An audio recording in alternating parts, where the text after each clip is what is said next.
Mr. Tilley had only a brief moment of reflection after he slipped and fell on the greasy wood pavement on Hyde Park Corner in London.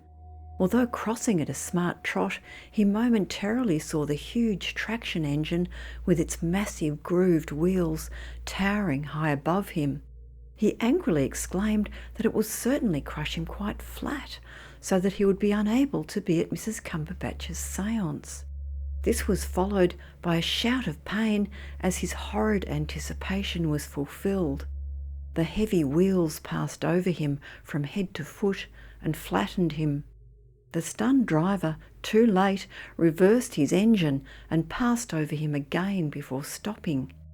The policeman on duty at the corner turned faint at the sight of the catastrophe, but soon recovered enough to hold up the traffic, get the hysterical engine driver to move clear, and send for an ambulance from the hospital. Mr. Tilley's remains were reverently carried away to the mortuary. During this event, Mr. Tilley had experienced one moment's excruciating pain resembling his severest neuralgia, which passed almost before he realised it, leaving him still rather dazed and standing or floating in the middle of the road. There had been no break in his consciousness. He perfectly recollected slipping and wondered how he had saved himself. However, he then identified his crushed remains by the clothing he had worn for the first time that morning and an escaped patent leather boot. He could see how upset the driver looked and tried to question the policeman, who then walked right through him. He and a crowd of observers watched as his lifeless figure in his new clothes was stretchered from the road. The ticket to the seance had fallen from his pocket, and one man picked it up with interest. Thinking that he may use it after all, Mr. Tilley tweaked it from the man's fingers and laughed to see his expression of amazement as the card suddenly vanished. Interestingly, he thought, the card had become invisible the moment he touched it, which may account for the sudden appearances of small objects at a seance. It would also explain the sudden disappearances of things. The spirit has taken them, perhaps sometimes even as a joke. He realised that his perception of time had ceased, and even space. He caught sight of his friend, Miss Ida Solsby, who he knew was to attend the seance he was bound for, hurrying along the opposite pavement. Forgetting he was a disembodied spirit, he made an effort of will, which nevertheless placed him beside her. He started to explain his situation to her before recalling that he was invisible and inaudible. However, she seemed to have some sense of his presence, as she flushed and murmured that it was very odd that she had received a vivid impression of dear Teddy.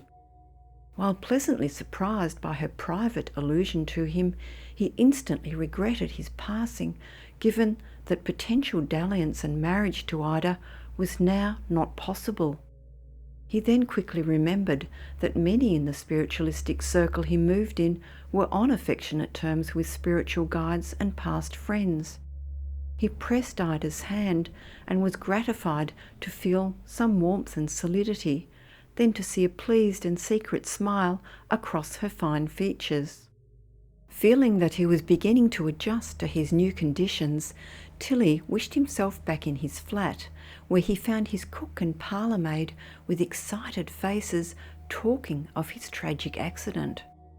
While his cook was calling him a poor little gentleman, he was shocked to hear the parlour-maid say that it served him right, with all his messing about with spirits who knocked and caused other awful phenomena around the flat. Telling the pair off for impertinence, Tilley knew that they had no awareness of his presence, finally banging his hand 3 times on the dining room table. He was delighted to see that his parlour-maid looked startled, although the cook's face remained placid. Suddenly it struck Tilley that his extreme efforts to communicate with the living would be better employed at the seance, at the house of the medium, Mrs Cumberbatch. After a couple more thumps and to the faint scream of the parlour-maid, he wished himself there, nearly a mile away in West Norfolk Street. He went straight to the drawing-room where the séances he had so often and so eagerly attended were held. Mrs Cumberbatch had already pulled down the blinds, leaving the room in total darkness, except for the faint glimmer of a nightlight. Around the table were seated Miss Ida Solsby and 3 other regulars who often consulted their spiritual guides on issues such as investments, digestion, and previous incarnations. Many other spirits visited, who included Plato, Napoleon, and Cardinal Newman. Tilly saw that there was a vacant seat, probably placed there for him. The others waited impatiently, Mrs Cumberbatch wondering aloud why Tilly was so late. Ida gave a small laugh and said that she had quite a psychic feeling that Tilly was very close. In fact, she had sensed him as she was walking there. Tilly was so delighted by this that he gave a tremendous rap on the table, which Mrs Cumberbatch heard. Thinking it was her own spiritual guide, she began the usual invocations to the angels and other entities who usually attended their meetings. Tilly was looking forward to a collegial exchange with Napoleon, with whom he had often communicated at the séances. While he waited and wondered at the spirit's continued absence, he saw with amazed disgust that the medium's hand was now covered with a black glove.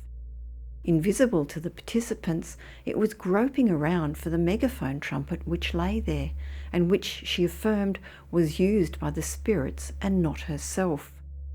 Greatly shocked, he snatched up the trumpet, then realised that the medium was not in a trance at all, but now gasping at his presence on the spiritual plane.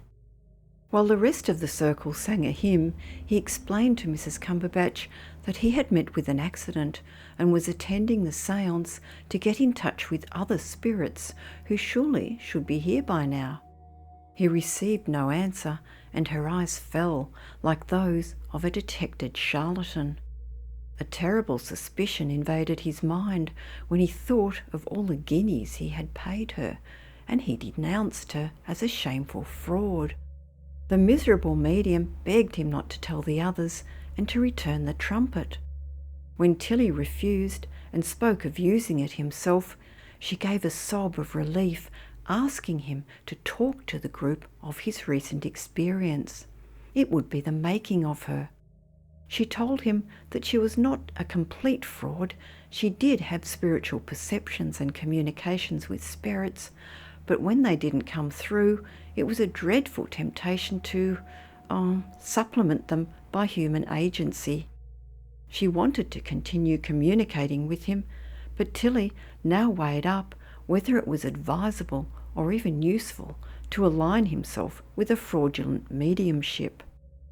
Thinking of all the bogus messages she had relayed, he asked how he would know if she was making up a lot of piffle in their exchanges. He had often held long conversations with Napoleon about his life, which he now knew to be a sham. Mrs Cumberbatch promised to turn over a new leaf. She admitted to being capable of getting Napoleon to her séances and using a reference book to describe his life. She had even disguised his biography in a false cover when showing her guests her library as proof of her psychic capacities.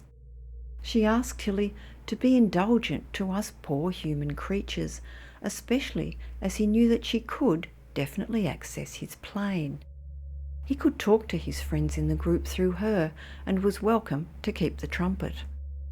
Mrs Cumberbatch's argument that she was able to see and hear him carried great weight with Tilly, and he was keen to be heard by the others, possibly even seen and able to come in touch with them. He dived into her mind and announced himself to the group. Ida gave a startled exclamation, identifying his voice as Mr Tilly's. Tilly confirmed her claim, telling the group that he had just passed over at Hyde Park Corner under a traction engine. He could feel the dead weight of the medium's mind pressing on him to express her version of reality. He spoke of a wonderful feeling of joy and lightness, sunshine and happiness on the other side, saying that they were all very busy and active helping others, and that it was such a pleasure to get in touch with his friends. "Death is not death," said Tilly, "it is the gate of life." But suddenly he broke off and told the medium that she was making him speak twaddle, asking her to get her mind out of the way. In a sleepy voice, Mrs Cumberbatch asked if he could give them some spirit lights around the room, as distinct from the phosphorescent patches she had placed near the chimney-piece, she added telepathically. Her new good-natured spirit managed to project a red and violet star onto the ceiling, while stipulating that she hand him the patches after the séance. Again, he began to feel constrained by her need for cheap tricks and banal sentiments. He hadn't been run over to make the fortune of mediums, and there was a whole new world waiting for him. He promised to come back and tell her of the marvellous revelations he was about to uncover. With a reminder of her promise not to cheat any more, he dropped his card of admittance to the séance on the table and heard murmurs of excitement as he floated off. The Psychical Research Society investigated reports of the wonderful star and presence of Mr. Tilly at the séance, so soon after his death. They attributed the occurrence to unconscious visual impression and thought transference, particularly after finding traces of phosphorescent paint on the walls of the room. So they rejected the claims, which was unfortunate, as for once the phenomena were absolutely genuine. Mr. Tilly never reappeared at Mrs. Cumberbatch's séances again, perhaps having other things to do.